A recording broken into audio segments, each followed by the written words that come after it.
Hey, what's up, guys? Chuck here. Welcome to another exciting edition of Hillside. I'm glad you could tune in today on this great Easter Sunday. I hope you guys have had a great weekend.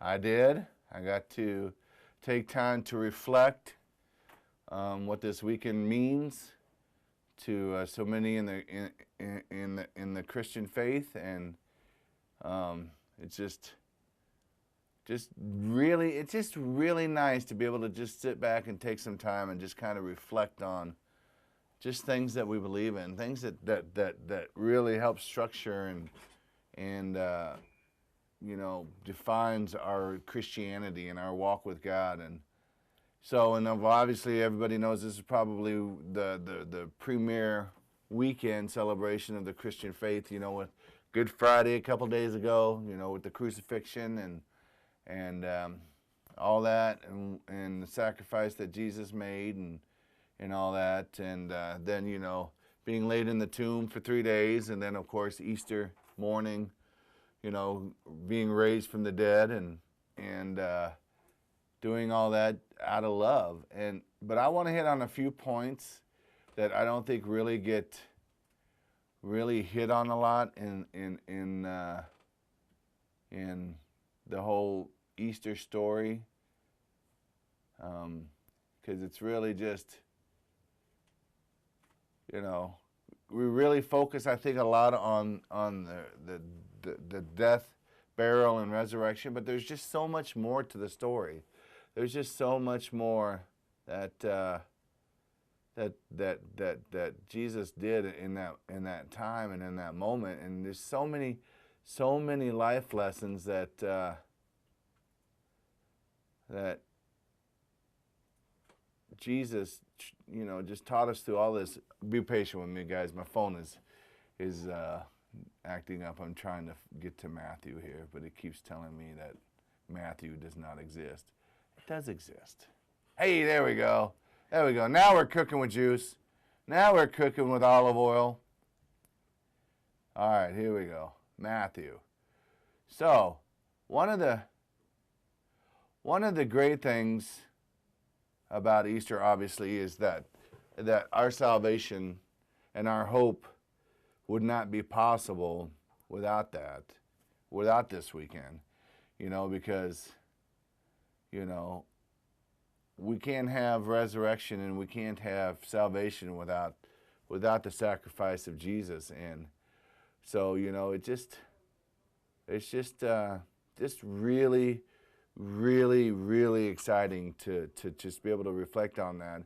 And one of the stories that I like to talk about that really doesn't get really pointed out a lot is when Jesus gets anointed at Bethany. He was in the house of Simon the leper. A woman came to him and began to put very expensive ointment on his head and his feet, and started just crying over him, and people were getting upset about that. In particular, Judas Iscariot, which later will play a very important role in the story, because basically Judas was the accountant for the group. He took care of all the money, he managed all the money, he paid for everything, he paid for food, paid for everything. And so when he saw this woman doing this to Jesus, instead of thinking in a spiritual, trying to see what it was really for, his accountant brain kicked in and started saying, I can't believe she wasted this ointment on you. That could have, been sold for a large sum and given to the poor, because basically it was almost a year's worth of wages back then. And then Jesus, just simply said, why do you trouble the woman? For she has done a beautiful thing for me. For you will always have the poor with you. Now, this is the part that Judas should have gotten, that Judas should have realized, because at this point, Jesus had mentioned his death several times to the disciples. And sometimes they understood, I think, and sometimes they didn't really understand. They were like, okay, yeah, whatever, Jesus, whatever. And I think we're really confused when he's talked about destroying the temple and raising it up in 3 days. There, once again, their physical eyes were thinking about the actual, temple in Jerusalem. and thinking, man, how can you? That would be like us thinking that we could destroy, the Sears Tower or the Willis Tower now, or take it all apart, brick by brick, piece by piece, and then put it all back together in 3 days. In our physical minds, that's an impossibility. It could not happen that way. I know they have all these home makeover shows and all this where they build a house in a week, but it's just not really feasibly possible. And so instead of Judas seeing this through the spiritual realm, through what Jesus had been, speaking of and predicting, all along, he, like I said, he used his accountant mind and thought that it was wasteful. And Jesus said it's not wasteful, because she basically was preparing Jesus for burial. And that's another thing that threw people off back then. People didn't normally come up and start putting ointment on people who were about to die. They didn't do that. They put the ointments and stuff on afterwards. But in this case, she came and she did it to Jesus beforehand. Why? I'm not sure. I'm not a theologian. I don't really know. But it's just really neat to see that, it was what was meant to be, spiritually uplifting and spiritually motivated ended up becoming a physical thing that ultimately, drew Judas to do what he did, because he wasn't, like I said, he wasn't looking in the spiritual realm over the anointment. He was thinking in the anointment in the here and now realm, where it was all about money. It was all about the mighty denarii back then, and he just couldn't. His brain could not wrap around the fact that somebody would waste a year's worth of ointment on Jesus, and that also brings to mind, what kind of a relationship did Judas have, that he didn't think that Jesus was worth a year's worth of anointment to be rubbed on his head and feet for whatever reason. The King of Kings, the Lord of Lords, walking with him daily, hearing him speak and hearing him do his miracles and his sermons, and just seeing his love for the people, and he still at this point didn't think that Jesus was worth a year's worth of salary and ointment to be rubbed on his hands and feet. It just, sometimes I just think, how many times do we walk in our walk with Jesus and we just see things over and over? I'm number one guilty of this.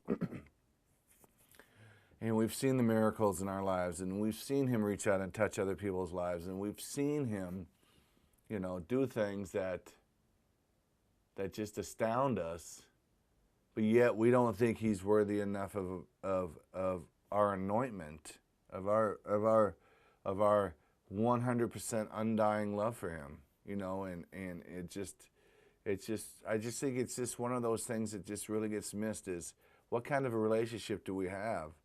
I mean, I always find that it's funny that it wasn't Peter or James or John or any of the other disciples that complained about this. It was Judas. And, I'm not saying that the other disciples' relationships were perfect either, but I think the other guys got it. I think the other guys knew who Jesus was, and I think the other guys saw Jesus in the spiritual realm instead of just seeing God as a man. And I think Judas just missed that. I think Judas just thought Jesus was just this missionary, and he got so wrapped up in the money that he missed the whole point of the moment that he was in. And what a powerful moment. I mean, this woman came in and knew. How did she know? How did she know to come in and put ointment on his head and feet? We'll never know that. What prompted her to do that? And it's just crazy how the Spirit works in all of us and talks to us and just puts us in situations that we just don't even know how we got there and why we're there. But looking on it later, we get to understand and realize that none of us are walking happenstance through this life. We all have a calling. We all have a purpose. Jesus had a calling and a purpose. He never deterred from that, And then another part of this story that I like to talk about is actually when Jesus is in the Garden of Gethsemane. I know I never say it right. My wife says says it, and I try to say it, and she just says, say it however you want to say it. People will understand. Is that, that Jesus, became vulnerable. He became vulnerable at this point. Can you imagine? He knew that he was going to go into the garden and pray. He knew that he was going to pray so fervently and have so much fear that his sweat was going to be like blood drops pouring from his forehead. Now he could have went and done that by himself. He could have went into solitude and just hid away and just waited for the moment to come when the Jewish soldiers came and to arrest him. But he didn't do that. He brought his disciples with him and showed them vulnerability. And I think the lesson there for me, what I take out of that, is that Jesus is okay with us being vulnerable with each other. It's okay being vulnerable and being scared and being distraught, and not knowing what's going to happen next. Because Jesus felt that. He felt very vulnerable. I'm sure that he did. But he didn't think about that. And he brought these guys because they loved him and they encouraged him and they just wanted to be with him. And so when we get a group of guys or people around us that just want to be with us, that just love us, that have walked with us, and when we become vulnerable, it's instead of being like you close up, you open up. Because you're around people that you have been with, that you love and that you trust. And I think Jesus took these guys because he's been with them and he trusts them and he loves them. He loves everybody. But I think he had a love for these guys and he was vulnerable. I mean, could you imagine? I couldn't even imagine seeing somebody walking with sweat of blood just running down their face. I mean, it's just amazing to me. I just can't wrap my brain around that. But yet he did it. He took, like I said, he took a moment of vulnerability and shared it with others, and then I just imagine when the Jewish soldiers come, every time I think of that, I have the picture of the Passion, when Jesus is standing there and here comes the Jewish soldiers with their torches and their chains.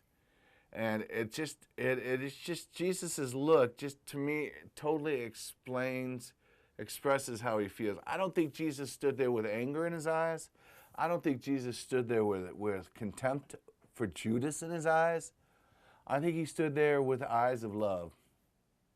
Because that's what he is. That's what Jesus is. That's who he is. He just stood there with love and I couldn't imagine that in my own human mind. If I knew somebody was coming to attack me and wanted to hurt me and wanted me, I wouldn't be like, hey man, I love you, thanks. I'm excited that you're here. No, I'd be like running.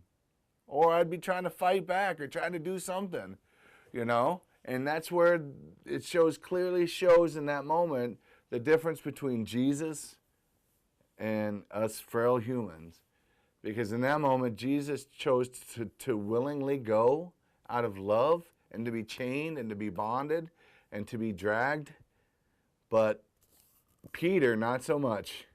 Peter now is working in the spirit, in the here and now realm again, and not really looking at the spiritual moment of this meaning of this moment, and understanding that this was just the beginning of a journey that was going to ultimately bring redemption to every pair of feet that has ever touched this dirt planet from time began to the time ends.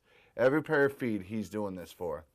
And so Peter grabs a sword and cuts off a Jewish soldier's ear. Now I like this, and I have researched this, and I could be wrong. But I think this is the last miracle that Jesus performed. And he didn't perform it on somebody who asked for it. He didn't perform this miracle on somebody who loved him, who knew who he was. He performed this miracle on a Jewish soldier who was there to chain him up and to bring him before Pontius Pilate and Caiaphas and ultimately crucify him. Peter, in his anger, cuts off this guy's ear. And in the Passion, again, if you've not seen the Passion of the Christ, you got to really check it out. You got to really look at it and watch it, because I think it really, really hits the mark. Because here's this guy holding his head after his ear's cut off. I don't even know how to do it. I'd be screaming. I'd probably be puke, passed out, whatever. But he's on his knees and he's holding what's left of his ear on his head. And Jesus, the scene is so powerful for me because this guy is in fear. You know, he doesn't want to die. Am I going to die? Am I never going to hear again? What's going on? Am I mortally wounded? You know, I don't. Back then they didn't have surgeries and they didn't have physicians. They didn't have prosthetics. They didn't have anything. You get your ear cut off back then, you were probably a goner because infection would set in. So I'm sure all of this is running through his mind, fearful of the outcome of what just happened to his ear. And then you pan over and you see Jesus bowing down before him, kneeling before this guy. And just the look in his face like of love. I mean, here's this guy that wants to, again, take him and chain him up and whip him and put a crown of thorns on his head and crucify him and mock him and spit on him and you know, stab him in the side and do all these horrible, horrible things to him. But that the night Jesus was going to die, his last act, his last mercy before he went to the cross was an act of love and mercy. He picks up this guy's ear and he tells Peter, as he's picking up this ear, he's telling Peter to lay down the sword. So do you see the difference between Jesus and Peter here in this moment? Peter had a sword of violence in his hand, ready to kill and to attack and to destroy. And Jesus has this Jewish soldier's ear ready to heal and restore. So as he's healing the Jewish soldier's ear, he's telling Peter to lay down his sword of violence. And that scene is just so powerful because as he's doing it, you see Peter just drops the sword. Because when you really understand Jesus and his love, I mean, it breaks down all kinds of barriers. When you understand what his purpose is for you in your life, through the purposes and the walks that he went through, it's mind blowing. I mean, it just changes the whole realm of things. When we put Jesus too much into the physical world, I think we need to get the physical world into Jesus's realm, because that's where love really, truly, truly permeates. And that's where love can really, truly change things and can change hearts. And so it's just amazing, that whole scene, that when Jesus is restoring the ear, Peter is laying down the sword of violence. And it was a powerful scene. And then another scene that I really, really like that people really don't talk about, but it's kind of my brain and the way it works, is the morning of Easter. You know, I think, and I talked to my wife about this, and I want to try to be, I don't want to say this in a way that can get misconstrued, but unfortunately back then, probably one of the most marginalized segments of society back in the time of Jesus, in any culture, were women. They were very minimized. I mean, they basically were there to make babies and clean the house and cook. And that was it. I mean, there was very few that really rose up past that. So a lot of them weren't even probably really, I would think, were not really even looked at as equals. You know, they were very marginalized.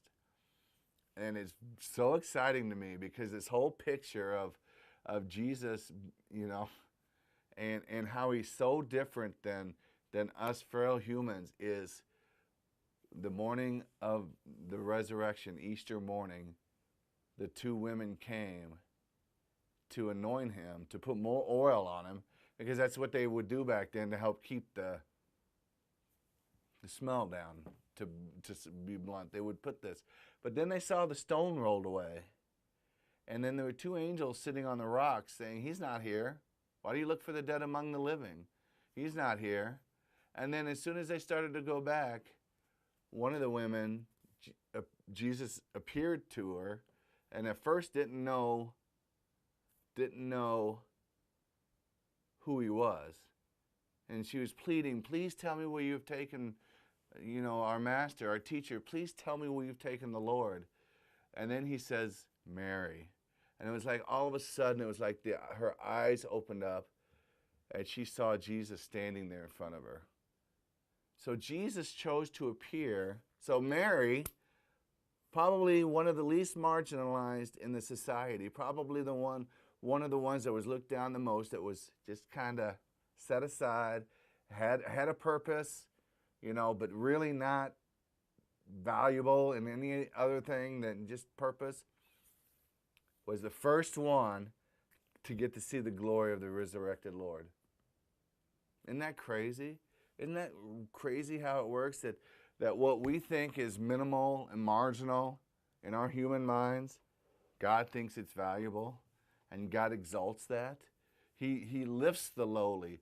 He exalts them into greatness. And it just, could you imagine? Can you imagine walking down this dirt road, leaving the garden where the tomb was and the stone was rolled away, crying, I'm sure just weeping, thinking that somebody has come and taken Jesus and has moved him and they'll never find him again. Lost. And in a moment, lost became found. And it was awesome. And it became found to a woman. And it was just crazy because when she ran back and she told Jesus, the other disciples, they were kind of like, yeah, right, whatever, yeah. But they ended up deciding to go. And Peter and all those guys went there and they got to the tomb. And lo and behold, it was empty. Just as Jesus had said. These guys had spent 3 days in the upper room scared to death. What are we going to do now? Jesus is gone. What are we going to do? They're going to come for us. We're next. What are we going to do? How are we going to survive? Where are we going to go? Until Mary comes bursting in the door and says, no need to fear. He's back. And that's just exciting to me. It's just those things that we don't really kind of envision and picture. We just think of, the cross and the burial and the resurrection and just kind of like in stages. But if we look at the messages in between the stages, it just comes alive to me. I try to tell people, when you read the Bible and you read a passage, try to picture it as if you were actually in that scene. Try to picture those words coming to life. Try to picture, one of the most powerful ones is when Saul gets knocked off of his donkey going to Damascus. I try to picture what the heat felt on his face. I mean, that must have been hot. The heat, the flame, the light of God must have just been so intense. I mean, it blinded him. It's just intense. I mean, it's just not a story. It's a moment. And, it's just like any other moment that we have in our own lives, in our own private, personal lives. When we have memories and how excited we get to relive those memories over and over again in our heads. Especially up with my grandchildren. When I see them playing together and when I see them and then they go away and then I get to relive those moments and memories in my mind, it makes me just as happy when I remember it as if when I lived it. And I think that's what Jesus wants us to really, really experience this Easter weekend. It's just picture those moments that Jesus walked through this weekend to save you, to save me, to save everybody watching here, to give us hope in life and in death, to keep us, full of joy and full of happiness, and to bring community with each other, And then when Jesus appeared to the disciples, I just love all the stories. Doubting Thomas, he came and he said, even when Jesus appeared, he stood there. Thomas said, oh, he's a ghost. He ain't real. It's a ghost. It's a hallucination. And then Jesus said, come here. Come here. Does a ghost have holes in his hands? Does a ghost have flesh? Feel the hole in my side, you know. And he just, it was like, it went from, again, from doubt to knowledge. And it was just Jesus loves those moments. I think he loves turning moments the most. I think he likes when we come to him and we're scared and we're afraid and we're not sure of what's going on, and then all of a sudden that light comes on and the moment turns, and then we go, aha, now I think I know, the whole thing. And it's exciting when we see that, when we get to see Jesus' thoughts, because really when we walk out God's will in our life, just like Jesus did, we get to actually see, it unfold and see what Jesus is really doing. It's not just us walking through life and going, I got that right. Oh, maybe I got that right. No, it's when you walk in the will of God, just like Jesus did that night in the garden and on the way to Calvary and out of that tomb, he was experiencing real connection with God, real, just great moments. And and then I want to end with a story. I've got a few minutes left. I want to end with a really cool. I don't know if I told this last Easter, but I really like to share this. In the Jewish tradition, when the master of the house was done eating, or if he wasn't done eating, he would either place the napkin on the seat, which meant that he was done, that he was done eating, he wasn't coming back, so the servants can come and collect the plates and all that stuff. But if he wasn't done eating, he would take the napkin. I know it's kind of backwards in today's world. We start out with a folded napkin, end up with a napkin on the seat, which means we're done. But they would take the napkin and they would fold it neatly and put it on the table so that when the servants came and saw the table, it's kind of like, like, we'll be right back. Like you go to a buffet and we're still eating. Don't come back. Don't clean the table yet. It's the same concept. When they would see that folded sheet, they knew that the master was coming back to finish what he'd started. When they got into the tomb of Jesus, go look at it. Go read it. His head garment was folded nice and neatly. You know what that means? That means the master is not done what he has started. He is coming back to finish that which he had started so many years ago. And that was a symbolic. I mean, it was just amazing. Can you imagine what the disciples, knowing that this tradition back then, that the difference between the napkins and seeing that the head napkin was folded neatly where Jesus had laid, and to know what that meant, and probably didn't even understand what it meant, but they knew what the tradition meant, but they didn't probably understand the meaning of that folded napkin. So I'm telling you guys, the napkin is still folded. There's still time. God is going to come back and finish the great work that he started through Jesus. He's going to come back. He's going to make everything right. We're going to live in a world that's just going to be so outstanding, so beautiful and so wonderful. So again, I'm going to leave you with that. I hope, like I said, I hope you guys had a great weekend. I hope you guys have had time to be with family and loved ones, but most importantly, just to reflect on what this weekend really means in our hearts, in our lives, and in the spiritual realm, and in the physical realm, and how Jesus, gladly did it. Yes, he had fear, but he went and he did it. And he loves us then, he loves us now, and he's loved us since the beginning of time. And nothing is ever going to change that. So just, again, like I said, just have a great weekend. I hope you've had a time to just really soak in what this weekend is. And we'll begin here on another episode of Hillside. Until then, we love you here. God loves you. And have a great rest of the week, guys. See ya.